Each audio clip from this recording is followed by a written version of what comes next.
अस्सलाम, welcome back to my channel my daily tutor. आज की हम वीडियो में क्लास 10 फिज़िक्स का चैप्टर नंबर 2 जो है साउंड, उसके न्यूमेरिकल सॉल्व करने जा रहे हैं। अच्छा, इससे प्रीवियस वीडियो के अंदर हम इनके तमाम सवाल जवाबों को अच्छे से एक्सप्लेन करके समझ चुके हैं। आज हम न्यूमेरिकल्स करेंगे। तो न्यूमेरिकल्स को स्टार्ट करने से पहले, जैसे कि मैं आपको हमेशा कहती हूँ कि जब भी आप किसी चैप्टर के न्यूमेरिकल्स करें तो सबसे पहले आप उसमें आने वाले जितने भी फॉर्मूलाज हैं ना, उसको एक जगह लिख लें, ताकि आप जब भी न्यूमेरिकल्स करें तो आपको फॉर्मूलाज अच्छे से याद हों। तो चलते हैं फॉर्मूला नंबर 1 की तरफ। पहला फॉर्मूला जो है वो आपको दिया गया है टेम्परेचर, किसी भी टेम्परेचर में कितना साउंड होगा वो मालूम करने के लिए। जैसे आपको इसमें क्या होगा, इसमें कोई भी टेम्परेचर दे देते हैं कि भाई 50 ग्रेड पे कितना साउंड ट्रैवल करेगा, उसकी स्पीड क्या होगी, 30 ग्रेड पे कितना स्पीड साउंड ट्रैवल करेगा। क्योंकि देखिए हमने पहले पढ़ा है ना नेक्स्ट चैप्टर के अंदर कि टेम्परेचर से साउंड की स्पीड पे फ़र्क पड़ता है। तो कितना फ़र्क पड़ता है आपको ये बताना है। तो आप क्या करेंगे, जब भी आप न्यूमेरिकल करेंगे, जितना भी आपको टेम्परेचर के ऊपर मालूम करने को कहा जाएगा, उस टेम्परेचर को आप पहले केल्विन में कन्वर्ट करेंगे और देन आप इसको 0 डिग्री पे साउंड कितना होता है यहाँ पे ये लिखा हुआ है। फिर जितना भी आपने टेम्परेचर कन्वर्ट किया वो ऊपर लिखेंगे, केल्विन की वैल्यू नीचे लिखेंगे, सॉल्व हो जाएगा। जब मैं आपको उसको समझाऊंगी तो आप बहुत अच्छे से इस बात को समझ जाएंगे। दूसरा जो है वो जो चैप्टर 10 था, जिसके अंदर वेवलेंथ का फॉर्मूला था, वेव स्पीड का फॉर्मूला था v इजिकल्स टू एफ लैम्डा, उसी को इस्तेमाल किया गया है। और एक वेलोसिटी का फॉर्मूला डिस्टेंस अपॉन टाइम को इस्तेमाल किया गया है। तो ये 3 फार्मूलाज की मदद से आपके तमाम न्यूमेरिकल्स को सॉल्व करवाया गया है। सबसे पहले न्यूमेरिकल की तरफ चलते हैं। देखें, सबसे पहला सवाल वही आ गया टेम्परेचर के फॉर्मूले का। आपको क्या करना है, calculate the speed of sound in air of 50 degree. अगर 50 डिग्री आपका उस वक्त टेम्परेचर हो तो आपकी साउंड की स्पीड क्या होगी, क्योंकि साउंड की स्पीड चेंज होती जाती है ना टेम्परेचर के हिसाब से। तो आपको इसमें टेम्परेचर डेटा बनाते हैं। इसमें एक टेम्परेचर दिया हुआ है कि भाई अगर आपका टेम्परेचर जो है वो 50 डिग्री है, 50 डिग्री है, तो आपकी जो है वो साउंड की स्पीड कितनी होगी। ठीक है, तो सबसे पहले हम इसको ना केल्विन में कन्वर्ट कर लेंगे। क्यों? क्योंकि हमें जो इस सिस्टम में टेम्परेचर इस्तेमाल करना है ना, वो हमारा केल्विन में होना चाहिए। तो केल्विन में कन्वर्ट करने के लिए क्या करेंगे, हम अपने टेम्परेचर के अंदर 273 को ऐड करवा देंगे। तो जब हम इसको ऐड करेंगे दोनों को, तो ये बन जाता है 323 केल्विन। ठीक है जी। अब हमें इसकी स्पीड मालूम करनी है, तो हम इस स्पीड का जो है वो फॉर्मूला लिख लेते हैं। स्पीड का फॉर्मूला होता है टेम्परेचर के लिए v इजिकल्स to 331 multiply by capital T, ये वो टेम्परेचर है जिसमें आपको मालूम करने को कहा जाएगा, और केल्विन की वैल्यू 273 केल्विन। ओके जी। देखें यहाँ पे आपको 0 डिग्री पे 331 टेम्परेचर दिया हुआ है, तो आपके फॉर्मूले में तो आपको ये याद ही करना पड़ेगा कि आपको 0 डिग्री पे जो टेम्परेचर होता है साउंड का, वो इस्तेमाल करना है।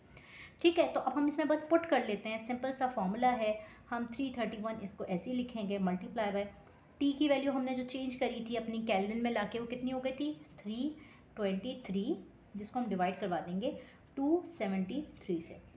ठीक है, तो जब हमें इसको सॉल्व करना है, हमें क्या करना है, मैं इसको पूरा आपको सॉल्व करके दिखा दूंगी, समझा देती हूँ। आपने कैलकुलेटर में सबसे पहले इन दोनों को डिवाइड करना है।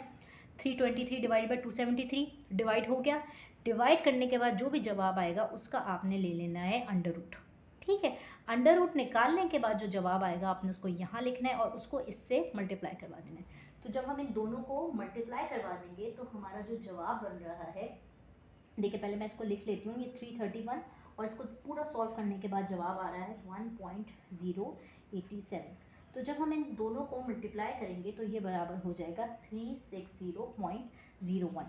अच्छा, स्पीड की यूनिट आपको पता है मीटर पर सेकेंड होती है, तो इसका यूनिट क्या हो गया, मीटर पर सेकेंड। ठीक है, तो देखें ये वाला हमारा सवाल आसानी से सॉल्व हो गया। अब क्वेश्चन नंबर 2 की तरफ चलते हैं। क्वेश्चन नंबर 2 में आपसे कहा जा रहा है, a person has a audible range from 20 hertz to 20 K hertz, मतलब 20,000 हर्ट्स। कह रहे हैं एक आदमी जो है, एक इंसान, उसकी जो सुनने की सलाहियत है ना, वो 20 हर्ट्स से लेके 20,000 हर्ट्स के बीच में। ओके जी। What are the distinguished wavelength of the sound wave in air corresponding to these frequencies?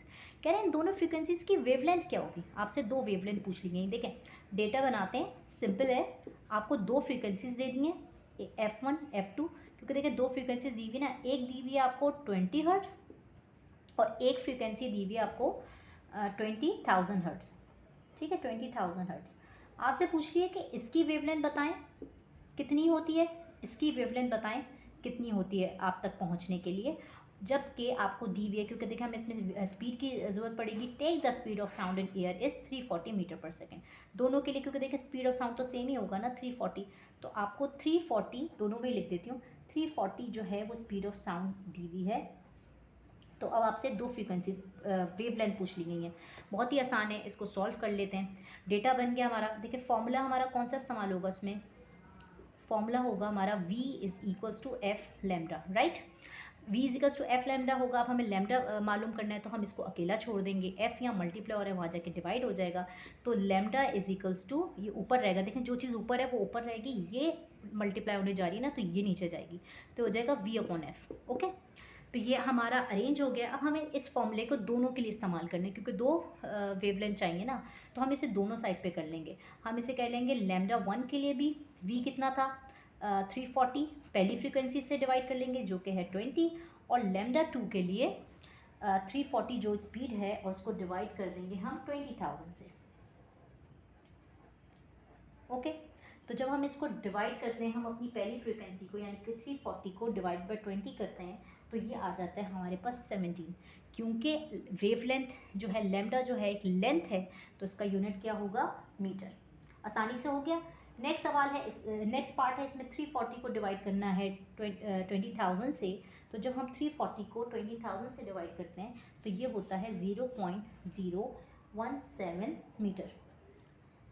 ठीक है, मेरी कोशिश होती है कि मैं आपका टाइम बचाऊं, मैं इसलिए इसको डिवाइड जल्दी जल्दी करके बता देती हूँ, ताकि आपका टाइम बचे और कॉन्सेप्ट ज़्यादा से ज़्यादा क्लियर हो। अगर आप चाहें कि मैं इसको कैलकुलेटर से एक एक चीज़ आपको डिवाइड करके बताऊँ, तो मैं ये भी कर सकती हूँ, आप मुझे कमेंट बॉक्स में ज़रूर बताइएगा। ठीक है, नेक्स्ट सवाल की तरफ चलते हैं। ये एक कॉन्सेप्ट है जो मैं चैप्टर में बहुत अच्छे से समझा चुकी हूँ, जिसको हम न्यूमेरिकल के थ्रू सॉल्व करेंगे। अगर आप मेरे सोनर वाला टॉपिक समझेंगे जो मैंने चैप्टर में बताया, तो आप इसको बहुत अच्छे से समझ सकते हैं। सवाल में कहा जा रहा है, a ship use ultrasonic pulses to measure the depth of the submarine beneath the ship. देखिए मैं एक तस्वीर बना रही हूँ। कह रहे एक शिप है जो अल्ट्रासाउंड वेव्स को इस्तेमाल कर रही है, क्या चेक करने के लिए, एक नीचे सबमरीन मौजूद है, ठीक है, सबमरीन की डेप्थ मौजूद, वो सबमरीन कितने नीचे है, इसकी डेप्थ को मेजर करने के लिए जो है वो अल्ट्रासोनिक वेव का इस्तेमाल कर रही है। अब क्या होता है, a sound pulses is transmitted in the sea and the echo from the seabed is received after 40 metre per second. क्या कह रहे हैं, 40 मीटर पर सेकेंड की स्पीड के बाद आपको वो दोबारा से जो है वो वेव्स जो है वो सुनाई दे रही हैं। The speed of sound in sea water is 1480 metre per second. Speed of sound जो है, अच्छा ये देखें इसमें छोटी सी गलती है, यहाँ पे लाइन नहीं आएगी, ये MS है, मिली सेकेंड्स है, ठीक है। इस m को हटाएंगे और हम इसकी जगह पे इसका जो है वो यूनिट लाएंगे जो है 10 की पावर -3, तो इसको मैं यहाँ पे MS लिख देती हूँ, ठीक है। ये आपको टाइम दिया हुआ है, डेटा बना लेते हैं पहले। डेटा में क्या क्या चीज़ें आपको दी हुई हैं, देखें आपको टाइम दिया हुआ है, जितने सेकंड में साउंड वेव्स यहाँ से यहाँ पहुँच रही हैं, वो कितना दिया हुआ है, वो दिया हुआ है आपको 40 मिली सेकेंड, जिसको हम m को हटाएंगे और इसकी जगह पे इसकी जो पावर है 10 की पावर -3 उससे मल्टीप्लाई करके इसको सेकंड्स में ले आएंगे, क्योंकि हमें यूनिट ठीक करने होते हैं, राइट।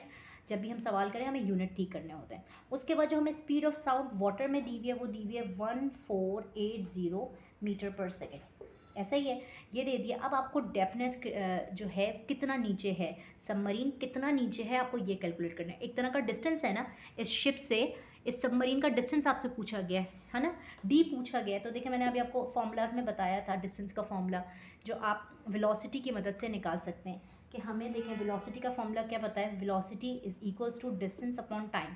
तो अगर हमें डिस्टेंस मालूम करना है तो हम टाइम को उधर ले जाकर मल्टीप्लाई कर देंगे, तो डिस्टेंस का फॉर्मूला हो जाएगा velocity multiply by speed multiply by time. तो अब इसको पुट कर लेते हैं, आपकी जो डिस्टेंस का फॉर्मूला है वो बराबर हो जाएगा, आप मल्टीप्लाई करवा देंगे अपने इन दोनों को, तो आप 1480 को मल्टीप्लाई करवाएंगे 40 मल्टीप्लाई बाय 10 की पावर -3 से, ठीक है। इसको आप इससे मल्टीप्लाई कर देंगे, 10 की पावर 3 जो है वो आप साथ ही लिख सकते हैं, और उसके बाद उसको आप साइंटिफिक नोटेशन करके कैलकुलेट कर सकते हैं। तो इसको मैं जवाब लिख लेती हूँ, ये हो जाएगा 59.2 मीटर। ओके जी, अच्छा जी, अब इसमें एक छोटा सा ट्विस्ट है, ज़रा समझिए आप।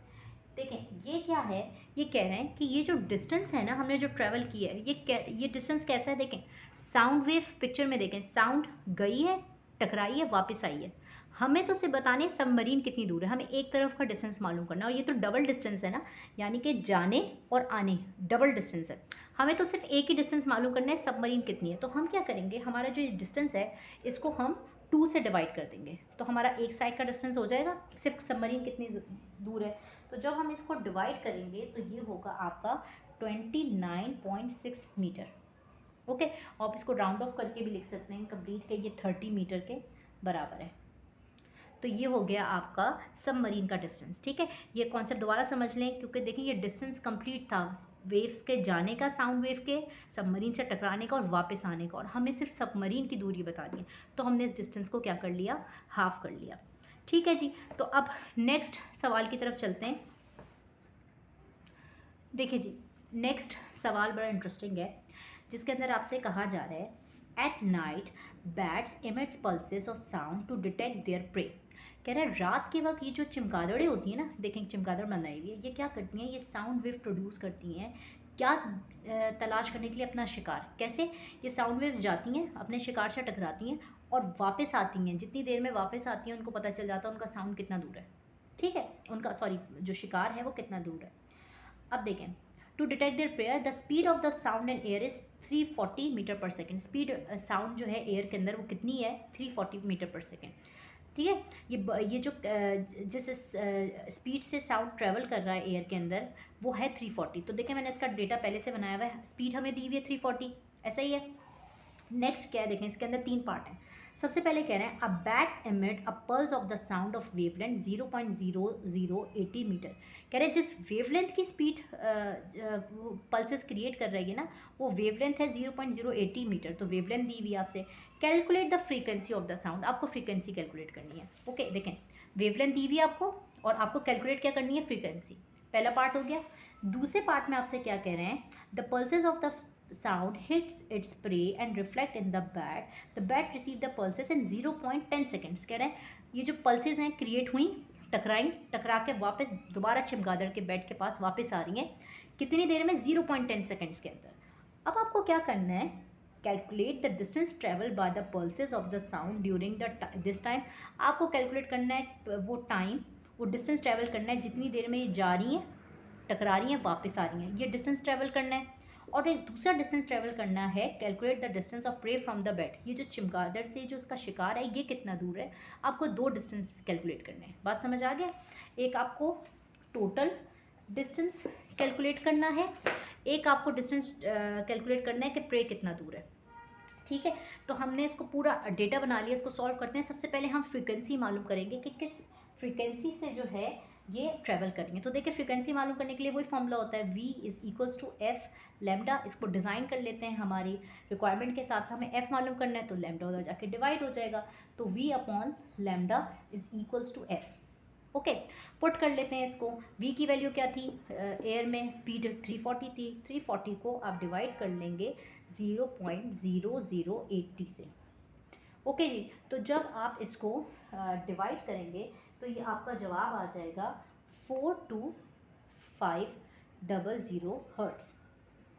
ठीक है, ये आपका आंसर आ गया। अच्छा, आपकी जो बुक में आंसर दिया हुआ है ना, ये आपको दिया हुआ है 42.5 किलो हर्ट्स। तो आप इसको इसके जैसा भी बना सकते हैं, कैसे ही मैं आपको सिखाती हूँ। इतना आप करें तो ये ठीक है, लेकिन आपने अगर आप बुक के जैसे बनाना है तो आप क्या करेंगे, आपका पॉइंट देखें सबसे आखिरी नंबर के बाद होता है, लास्ट नंबर 0 है ना, तो इसके बाद आपको पता होता है एक पॉइंट होता है, आपको पॉइंट को 3 नंबर पीछे मूव करवाते हैं, अगर 1 2 3। तो देखें 42.5 हो गया, मल्टीप्लाई बाय 3 नंबर पीछे मूव किया तो 10 की पावर हो जाएगी 3। और अगर आप 10 की पावर 3 हटाना चाहते हैं तो आप इसको हटाएंगे और इसकी जगह पे लगा देंगे, क्योंकि 10 की पावर 3 किलो के बराबर होता है, तो ये किलो हर्ट्स हो जाएगा।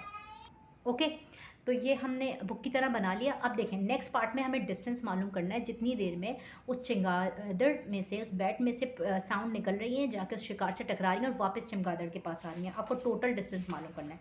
तो डिस्टेंस का फॉर्मूला आपका वही होगा, डिस्टेंस का फॉर्मूला आपका होगा d इज़ इक्वल्स टू क्योंकि आप उसको वेलोसिटी निकालोगे तो v इजिकल्स to S upon T, D को अकेला छोड़ेंगे तो टी वहाँ जाके मल्टीप्लाई हो जाएगा v मल्टीप्लाई बाई टी। आपने क्या करना है, अपनी जो वेलोसिटी थी जिससे वो ट्रैवल कर रही थी उसको और जितना टाइम दिया हुआ था उसको मल्टीप्लाई कर देना है, यानी कि इसको 340 को मल्टीप्लाई करवा देना है 0.10 सेकेंड से।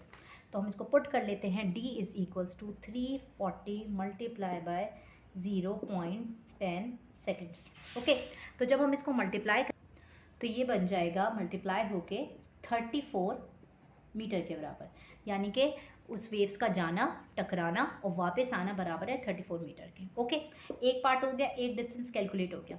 अब आपको कैलकुलेट करना है पार्ट 2 में वो डिस्टेंस जितना जो है वो बेड से शिकार दूर है। तो देखें ये डिस्टेंस तो डबल है ना, जाने का, साउंड का, टकराने का और वापस आने का। तो अगर मुझे हाफ चाहिए तो सेम पुराने न्यूमेरिकल की तरह क्या होगा, मैं इसको 34 को डिवाइड कर दूंगी 2 से, तो मुझे हाफ डिस्टेंस मिल जाएगा, यानी कि सिर्फ जाने जाने का साउंड, जहाँ पे वो जो उसका प्रे है, जो शिकार है, जितना दूर है सिर्फ जाने का साउंड। तो जब आप 34 को 2 से डिवाइड करेंगे तो ये बराबर होता है 17 के। ठीक है, तो ये आपका 17 मीटर जवाब आ गया। आई होप आपको जो है न्यूमेरिकल समझ आई होगी। वीडियो को प्लीज़ लाइक करें, सब्सक्राइब करें, शेयर करें। थैंक यू, अल्लाह हाफिज़।